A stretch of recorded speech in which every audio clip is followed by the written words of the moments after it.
안녕하세요. 27강 시작하도록 하겠습니다. 지난 26강에서는 유아트에 대한 이론적인 설명과 타이밍 다이어그램에 대해서 설명을 드렸습니다. 오늘 27강에서는 이제 유아트 리시버를 이제 타이밍 다이어그램대로 설계를 해보도록 하겠습니다. 이러한 이제 베릴로그를 설계할 때에는 이제 계속 말씀드리는 거지만 바로 에디터를 열어서 코딩한다 해서 코딩이 될 수 있는 게 아닙니다.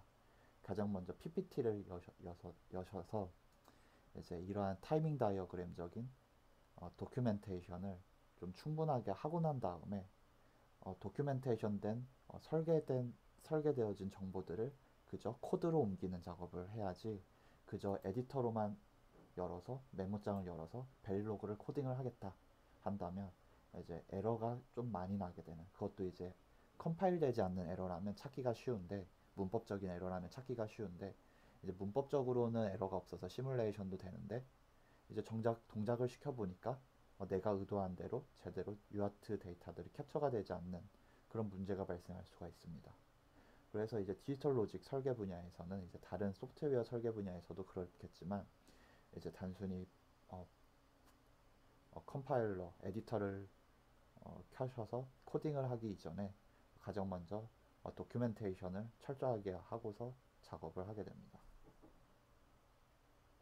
그래서 설계할 적에 필수로 참고가 되어지는 타이밍 다이어그램을 옆에 두고 이제 한번 구조를 짜보도록 하겠습니다.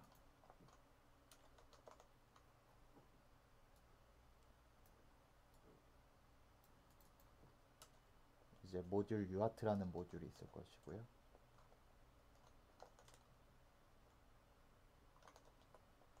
그리고 이 UART라는 시그널에 모듈에 어떠한 신호들이 들어가야지 될 것인가 하면 이제 클럭 신호가 들어갈 겁니다. 그리고 우리가 카운터를 사용하기 때문에 카운터를 초기화해 주기 위해서 액티브 로우 성격을 가지는 액티브 로우 리셋 NRST가 필요합니다. 그리고 이제 내부적으로 카운터를 사용할 거기 때문에 카운터의 값이 외부로 출력될 필요가 없으니까 이제 아웃의 값은 필요가 없지만 대신 캡처되어진 비트 데이터들을 이제 한 대 8비트로 묶어서 출력을 시켜줄 이제 리시브드 데이터,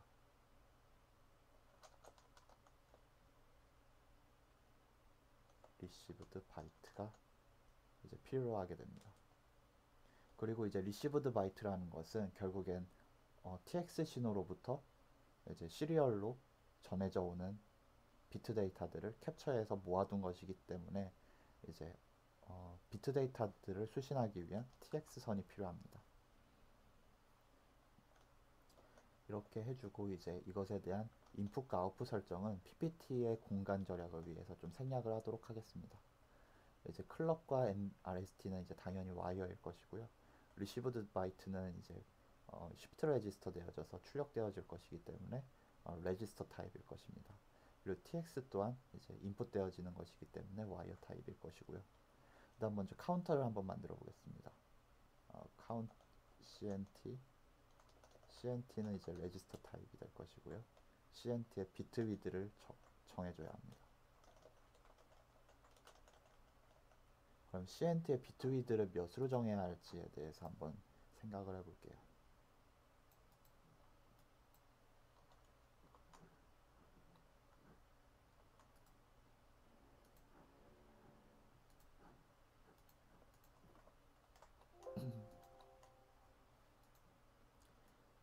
이제 우리가 클럭을 10MHz 클럭을 사용할 거기 때문에 이제 클럭의 레졸루션은 이제 1 마이크로세크가 됩니다. 그리고 우리가 그 최대로 카운트해야지 되는 그 카운터의 값은 이제 이 유아트가 전송되어지면서 이제 기다려야지 되는 어떤 마이크로세크 단위의 값이 될 건데요. 이제 이 값을 계산해 보면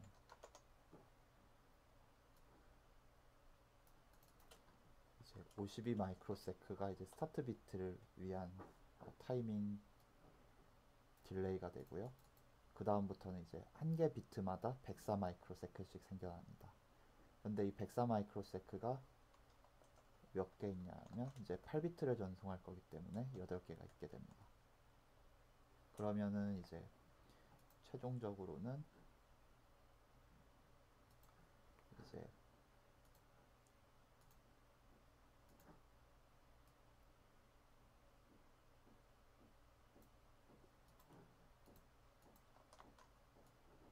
이제 생략 ppt 공간이 부족해서 좀 생략을 하겠습니다. 여기 이제 그 다음은 이제 비트 3이 오게 될 차례인데 비트 8이 왔다고 해보겠습니다.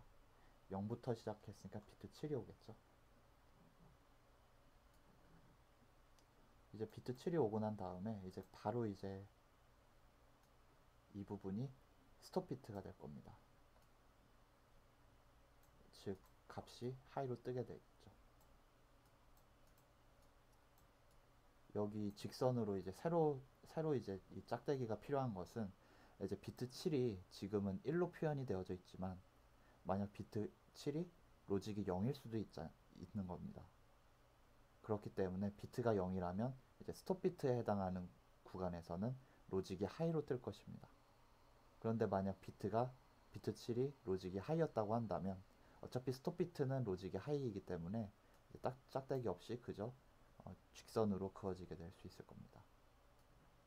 그러면은 이제 104 마이크로세크가 어디까지인 거 아니? 이제 비트 7의 가운데 중심까지죠. 왜냐하면 지금 앞선 이제 비트들 살펴보면 이제 각각의 비트들의 중심을 기준으로 104 마이크로세크이기 때문에 비트 6번째하고 비트 7번째 이제 번째로 얘기하면 헷갈리는데 이제 비트 6하고 비트 7의 각각의 중심이 이제 104 마이크로세크가 될 것이고 그 다음에 이제 스톱 비트까지의 간격이 다시 또 52 마이크로세크가 되게 될 겁니다.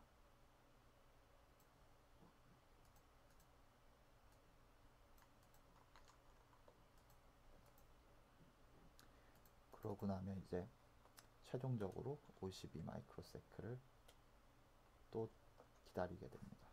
그러면 이것을 이제 모두 다 더하게 되면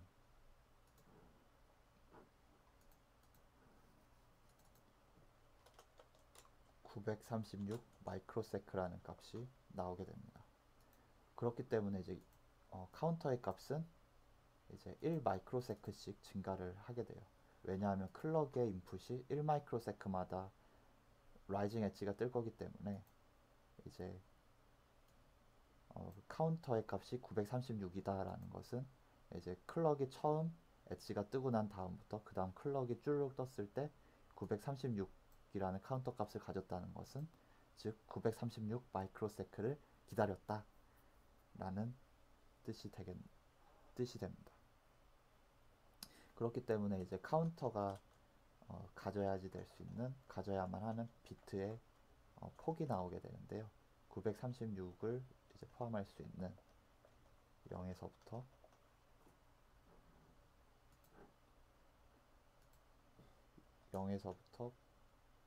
9까지 그래서 이제 카운터가 가질 수 있는 값은 이제 0에서부터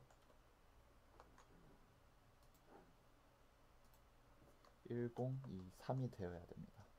만약에 0에서부터 8까지라고 이제 카운터의 비트 대역폭을 정해버리면 비트 폭을 정해버리면 이제 가질 수 있는 그 값이 0에서부터 511까지 되기 때문에 그 936 마이크로세크라는 값을 기다릴 수가 없게 됩니다. 그래서 936 이상 되는 가장 옵티마이즈드한 비트의 폭은 0에서 9까지 총 10비트가 됩니다. 이렇게 해서 이제 타이밍 다이어그램을 기준으로 이제 코딩을 어떻게 해야 될 것인가가 결정이 나게 되는 겁니다. 따라서 그 어떤 것을 설계하고자 할 때 에디터를 열어서 설계하는 게 아니라 먼저 PPT를 열어서 이제 설계하고자 하는 대상이 되는 어떤 타겟의 스펙이 어떻게 될지 그럼 이 스펙에 맞추어서 내가 무언가를 설계하기 위해서 이제 카운터의 값이 몇 비트가 필요할 것인지에 대한 값들을 일단 다 정의를 해주게 됩니다. 그리고 나서 이제 오레이즈 문을 사용을 해서 이제 포지 엣지 CLK와 네그 엣지 NRST를 표시를 해줍니다. 이제 비긴엔드가 있고 이제 비긴엔드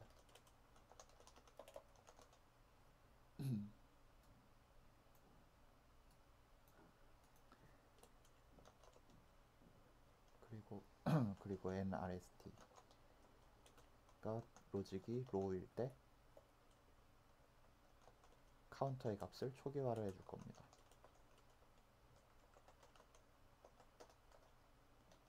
이제 10b0이라는 것은 이제 10개의 비트의 대여폭을 가진 값을 전달할 건데 그 값의 그 10비트의 값이 무엇인가 하니 0인데 그 0이 뭐냐면 바이너리 값으로 표시된 0이다 라는 뜻이 됩니다. 그래서 만약에 이제 0이 아니라 010 이렇게 한다면 이제 010이라는 비트 이제 LSB부터 포함해 가지고 이제 010이라는 값이 CNT에 저장이 되게 될 것이고요.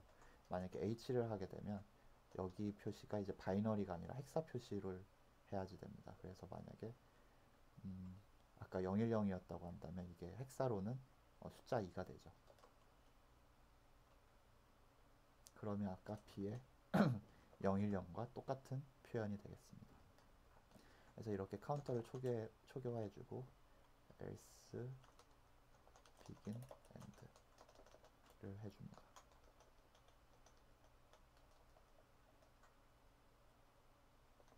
그리고 이제 tx가 이제 카운트의 값을 증가를 시킬 건데요. cnt 플러스 1, 2, 1. 근데 얘가 항상 증가하면 안 되죠. 언제 증가해야 되냐면 그 스타트 비트가 시작되었을 때만 증가해야 되잖아요. 이제 카운터가 시작되는 지점은 이제 스타트 비트, 즉 tx 라인이 로직 하이에서 로직 로우로 떨어졌을 때 카운터가 이제 스타트를 하게 될 것이고요. 그 다음 스톱 비트에서는 이제 카운터가 초기화가 될 것입니다. 따라서 이제 else가 무조건 카운터를 증가시켜서는 안 되고 tx가 액티브 할 때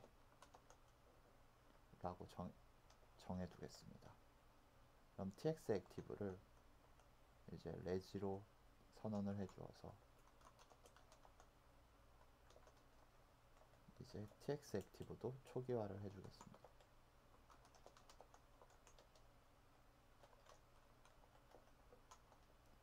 그러면 tx 액티브가 1일 경우에만 이제 카운터 값이 증가가 될 건데요. 그럼 tx 액티브가 언제 1이 되느냐 하면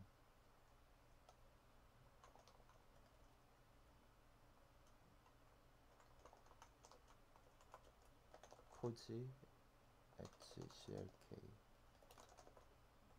이제 리셋은 한번 생략해 보도록 하겠습니다.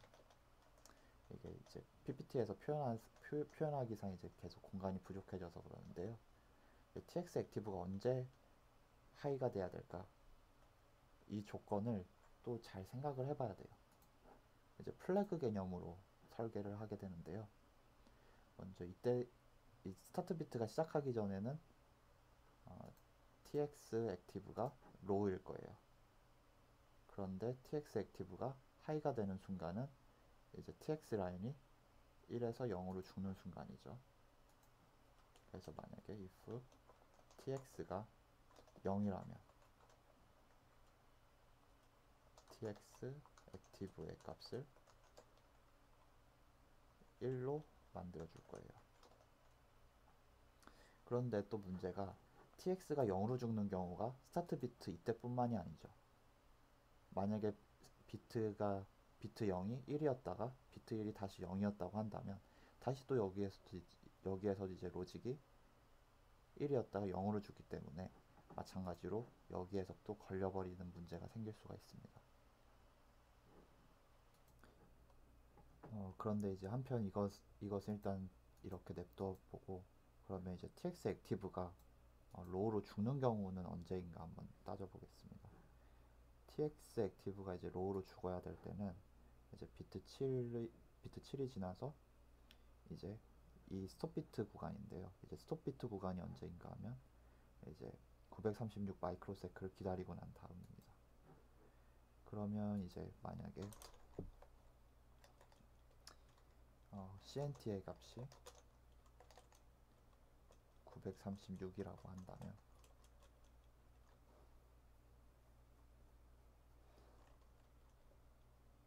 그리고 tx 액티브가 지금 하이로 이제 액티브하게 설정이 되어져 있다고 한다면 tx 액티브를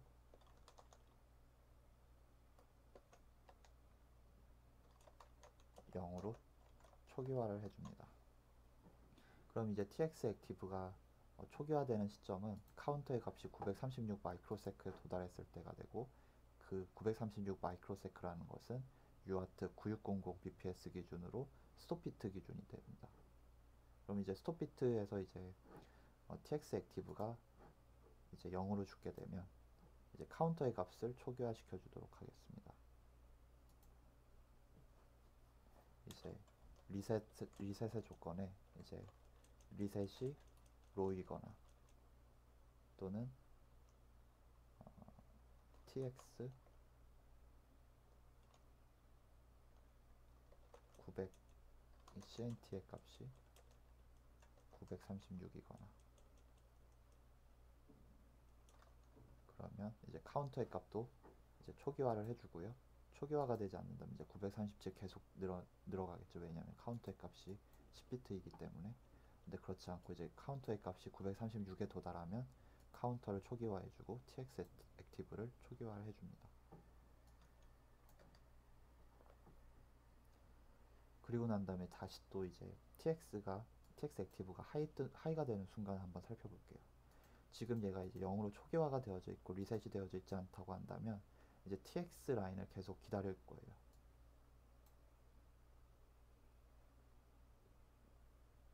그런데 이 tx 라인을 감시하는 모듈이 또 필요하게 되죠. always 여기에서 이제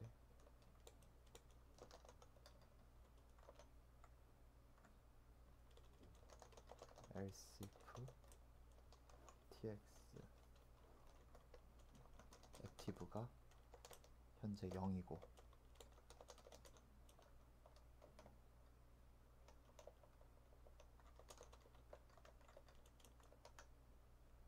tx 액티브가 현재 0이면서 어떤 경우이죠?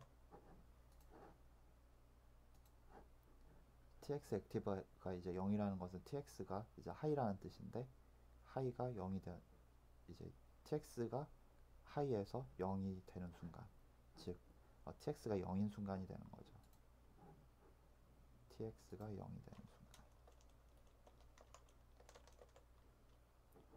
그러면 이게 타이밍 다이어그램 상으로는 이제 바로 이 첫 번째, 바로 이 짝대기를 지나서 바로 다음이 됩니다. 그러면 이 다음에 이제 무엇이 실행이 되냐면요, 이제 tx 액티브를 하이로 만들어줍니다.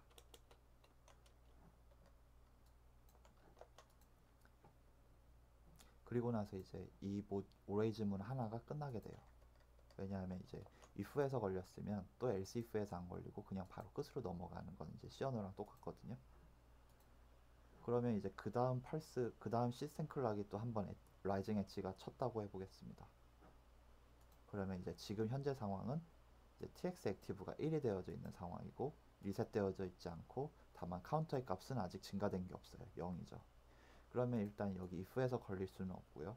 그 다음 else if에서 걸리는지 확인해 보면 아까 앞에서 tx 액티브가 1로 셋이 되었기 때문에 else if에도 걸릴 수가 없죠. 그러면 이제 tx 액티브가 오게 되면 이제 카운터의 값을 계속 증가시켜 줄 거예요. 이제 증가시켜 주는데 이제 데이터를 캡처해 줘야 되잖아요. cnt 이제 데이터 리시브드 데이터 리시브드 바이트, 그 다음에 리시브드 바이트, 이제 상위 7비트를 추려내는 거죠. 7서부터 이제 하위 6비트군요. 이제 6에서부터 0까지, 그리고 tx. 그러면 이제 여기 else if 문이 한번 실행이 될 때마다 계속 시프트가 될 거예요. 근데 이건 우리가 의도한 거하고는 다르죠. 지금 이 상황은 이제 계속 ship 클럭이 뜰 때마다 쉬프트 레지스터가 동작이 되는 상황이에요. 그런데 우리가 원하는 것은 카운터의 값이 특정한 값에 도달했을 때만 캡처를 해주고 싶은 거예요. 그렇기 때문에 이제 다시 또 if문으로 cnt의 값이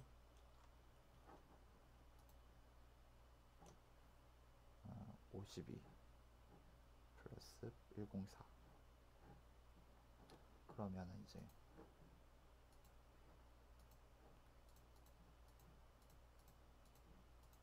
156 마이크로세크 후에 첫 번째 비트를 캡처할 수가 있어요.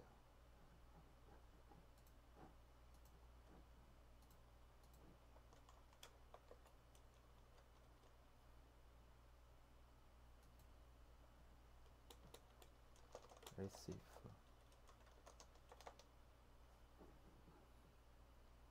그 다음엔 이제 156에 104를 더한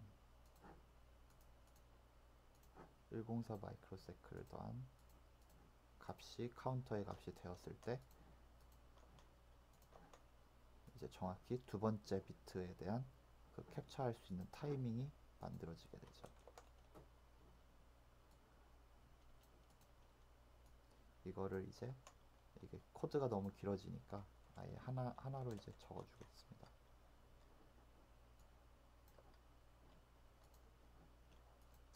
다시 또 260일 때와 260에서 104만큼 더했을 때